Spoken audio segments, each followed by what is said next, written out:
Assalamualaikum warahmatullahi wabarakatuh. Innal hamdalillah nahmaduhu wa nasta'inuhu wa nastaghfiruh wa na'udzu billahi min shururi anfusina wa min sayyiati a'malina. Man yahdihillahu fala mudilla lahu wa man yudlil fala hadiya lahu. Ashhadu an la ilaha illallah wahdahu la sharika lahu wa ashhadu anna Muhammadan 'abduhu wa rasuluh. Amma ba'd. Sidang penonton yang dihormati sekalian, mudah-mudahan pada hari ini kita dirahmati oleh Allah Subhanahu wa taala. Dan mudah-mudahan kita semua dijaga oleh Allah Subhanahu wa taala. Kerana kita tidak akan mampu untuk menjaga diri kita. Hanya Allah yang mampu untuk menjaga diri kita. Bahkan Nabi SAW juga pernah berdoa, "Wala takilni ila nafsi tarfata 'ain." Ya Allah, janganlah engkau serahkan urusanku kepada diriku sendiri walaupun sekelip mata.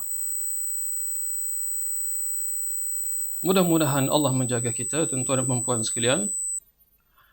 Pada hari ini saya akan memulakan sesi pembentangan yang pertama, selaku pembentang yang pertama dalam seminar secara online ia berkaitan dengan harta sepencarian menurut fiqh dan juga undang-undang di Malaysia.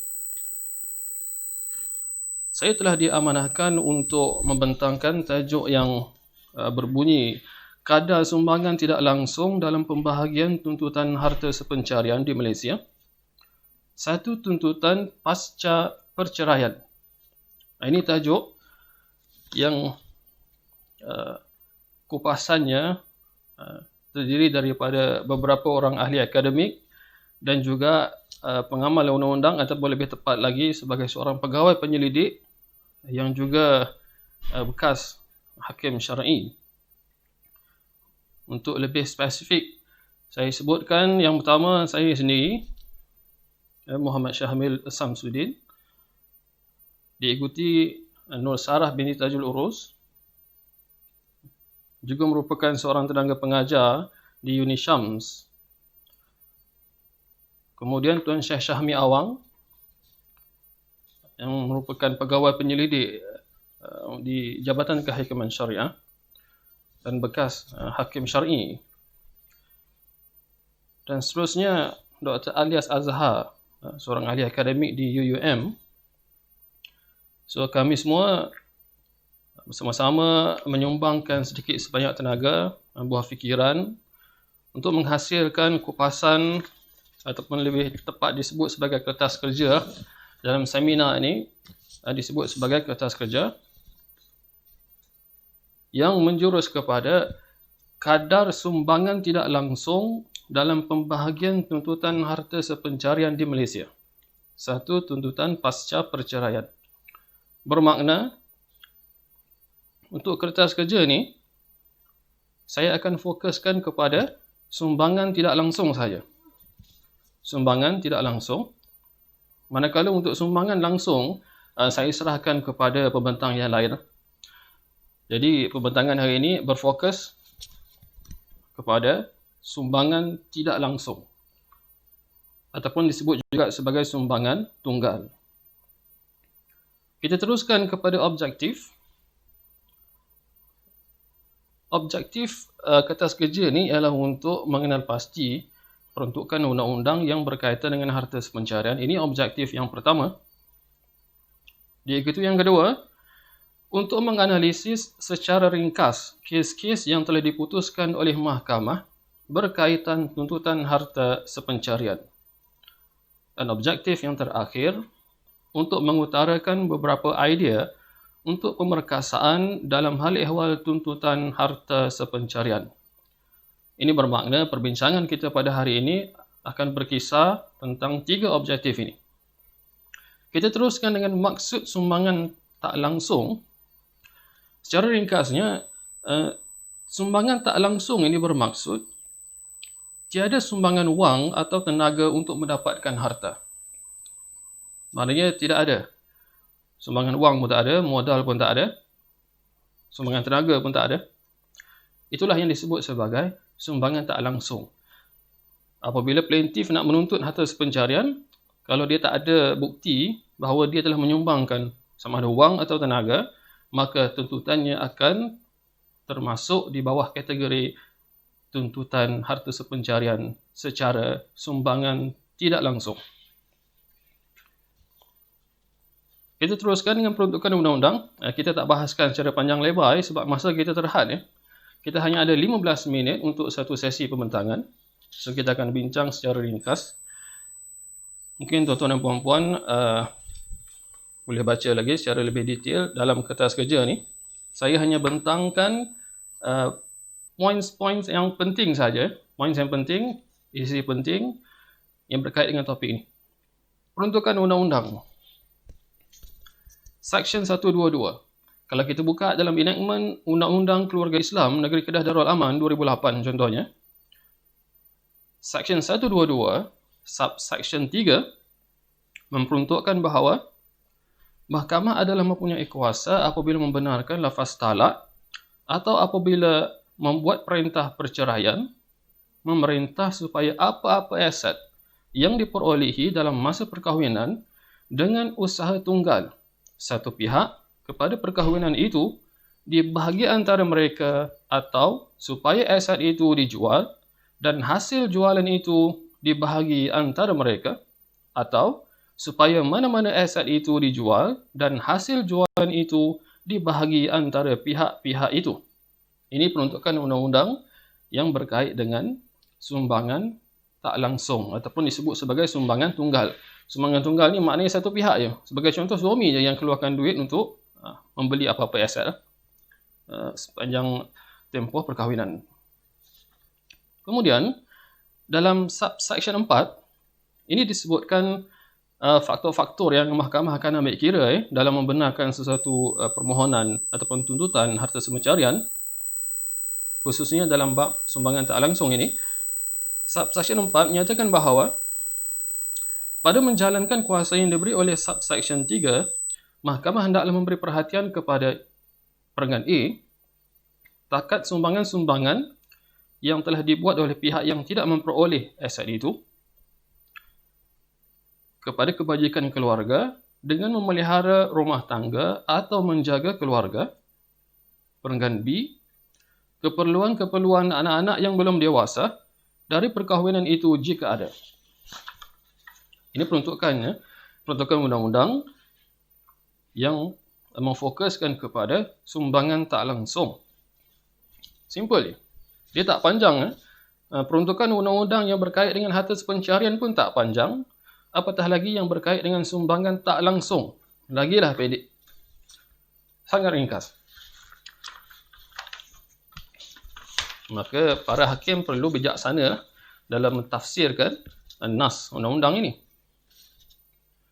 Kemudian kita nak berpindah ke contoh kes. Contoh kes yang telah diputuskan oleh mahkamah yang berkait dengan tuntutan harta sepencarian, khususnya bagi sumbangan tak langsung. Kes yang sangat terkenal bagi pelajar undang-undang, Boto lawan Jaafar, di mana mahkamah menyatakan memang betul bahawa pihak yang menuntut tidak mengambil bahagian secara langsung dalam perniagaan ikan pihak kena tuntut, akan tetapi kesediaannya berdampingan dengan pihak kena tuntut adalah menghasilkan ketenangan fikiran yang membolehkannya berniaga dengan berkesan. Ini hujah ataupun kupasan mahkamah, ulasan mahkamah dalam memutuskan kes ini. Mahkamah sambung lagi. Sesungguhnya ia telah menyebut dalam keterangannya bahawa pihak menuntut bersamanya dalam perjalanannya disebabkan kesunyian jika ia tidak berbuat demikian. Oleh itu adalah nyata perkahwinan mereka dan apa yang mereka berbuat semasa perkahwinan itu menjadikan harta-harta itu harta sepencarian.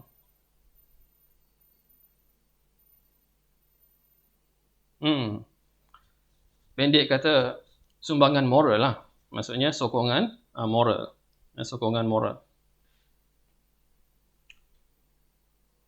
Kemudian antara contoh kes yang lain, kes Tengku Anum Zahara lawan Dato' Dr. Husin. Di mana dalam kes ini Dr. Husin ni berkahwin dengan seorang kerabat diraja, dan Tengku Anum Zahara ni tak adalah sumbangan berbentuk wang atau tenaga, tapi bila berlaku krisis, Tengku Anum Zahara menuntut harta pencarian. Alasannya apa? Sebab atas kedudukannya sebagai kerabat diraja, Dr. Husin ini lebih mudah untuk mendapat gelaran Datuk. Memang dia dapat pun. Datuk Dr. Husin ni memang dia dapat gelaran Datuk lah. Dan ini dijadikan hujah oleh pihak Tengku Anum ini dalam menuntut harta sepencarian walaupun dia tak keluarkan satu sen pun. Sebab apa? Sebab dengan kedudukannya sebagai seorang kerabat diraja, memudahkan Dr. Husin untuk mendapatkan gelaran Datuk dan berjaya dalam perniagaan. Kemudian ada juga kes-kes yang diselesaikan secara suluh. Suluh. As-sulh. Suluh ini lawan kepada kes yang di atas tadi, yang mana kes-kes di atas diselesaikan dengan cara perbicaraan yang biasa. Namun ada juga di sana kes-kes yang diselesaikan secara suluh, bermakna tidak melalui proses perbicaraan yang biasa. Namun kes ini diselesaikan dengan sumbangan dan peranan daripada seorang pegawai suluh. Pegawai suluh juga pejabat dia di mahkamah syariah lah. Cuma proses suluh ni lebih memudahkan, dan juga saya boleh sebut sebagai situasi menang-menang lah. Sebab kalau keputusan hakim, nak tak nak kena terimalah, sebab itu adalah keputusan hakim. Kalau tak puas hati, sila buat rayuan. Tapi untuk suluh, lebih kepada situasi menang-menang. Solusi yang memberi ketenangan kepada semua pihak. Banyak jugalah kes dia. Contohnya kes dia sini, contoh kesnya, kes Aimi Nadia Abdullah alias Jaslin. Dalam kes ini, si penuntut ini berjaya lah. Fakta dia panjang. Saya tak nak baca sebab masa kita terhad, sangat terhad. Nanti para penonton boleh dapatkan kertas kerja ni untuk bacaan lanjut. Demikian juga kes Chong Yao Kiong, kes Kamsinah binti Malik. Semuanya berjaya diselesaikan secara suluh. Kemudian dari sudut statistik, statistik kes tuntutan harta pencarian, ada satu kajian yang dibuat oleh tim kami lah, pembentang ini. Dari tahun 2017 hingga 2019 ada 80 fail kes yang dikaji. Ada 6 kes. Ada 6 kes daripada 80 kes ini adalah berdasarkan kepada sumbangan tidak langsung. Tak banyak lah. Kebiasaannya sumbangan langsung lah.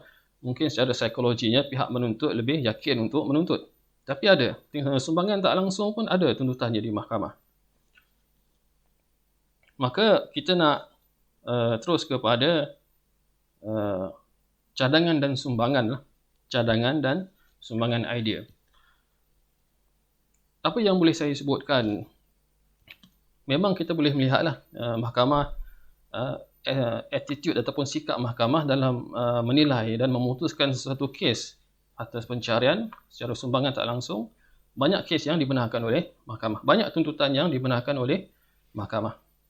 Namun, saya suka untuk saya sebutkan di sini bahawa dalam bab sumbangan tak langsung ini, dia ada satu masalah. Masalah dari sudut perjanjian yang tak jelas. Khususnya sumbangan tak langsung lah. Saya tak nak sentuh bab sumbangan langsung. Yang ini sumbangan tak langsung. Sebagai contoh, suri rumah. Suri rumah tidak bekerja. Dan biasanya bila kita tanyakan suri rumah ni, kenapa awak tak bekerja? Kenapa jadi suri rumah? Dia cakap, nak berkorban untuk keluarga. Tiba-tiba bila berlaku krisis, semua benda dia nak tuntut. Ini yang ada masalah ni. Kalau you nak tuntut, you kena ada perjanjian yang jelas dari awal. Kena ada perjanjian yang jelas dari awal. Selesai saja akad nikah, buat perjanjian dengan suami. Saya setuju untuk jadi suri rumah, namun saya nak upah. Menyusukan anak, sekali kenyang RM1 contohnya. Menyediakan makanan, sarapan pagi, RM5. Makan tengah hari, RM6. Makan malam, RM6. Itu upah untuk menyediakan keluarga tersebut. Apa sajalah. Buat perjanjian, buatlah rakaman video sikit, dan buat perjanjian bertulis. Buat perjanjian bertulis yang jelas, pergi dekat LHDN, buat stamp duty. Kalau suami bayar tiap-tiap bulan tu tak apalah. tak payah tuntut lah. Tapi kalau suami tak bayar, isteri bolehlah tuntut harta pencarian kerana segalanya telah jelas dalam perjanjian. Ya, tapi kena ingatlah, nak buat perjanjian bertulis ni kenalah pergi RHDN macam yang saya sebut tadi, sebab kalau tak ada stamp duty, ia tidak diterima sebagai satu bentuk keterangan di mahkamah. Jadi kena ada usaha dari awal lah. Sebab langit tak selalunya cerah. Kena bersiap sedia lah. Okay. Tak gaya masa pun dah lebih dah beberapa saat ni. Sebab masa yang diperuntukkan kepada saya pun 15 minit sahaja. Mudah-mudahan dalam masa yang kita telah gunakan ini untuk membincangkan sedikit sebanyak tentang harta pencarian, khususnya sumbangan tak langsung ini, mudah-mudahan ada manfaatnya. Sekian. Subhanakallahumma hamdika asyhadu an la ilaha illa ant astaghfiruka wa atubu ilaik. Wa sallallahu ala nabiyyina Muhammad wa ala alihi wa sahbihi wa sallam. Walhamdulillahi rabbil alamin.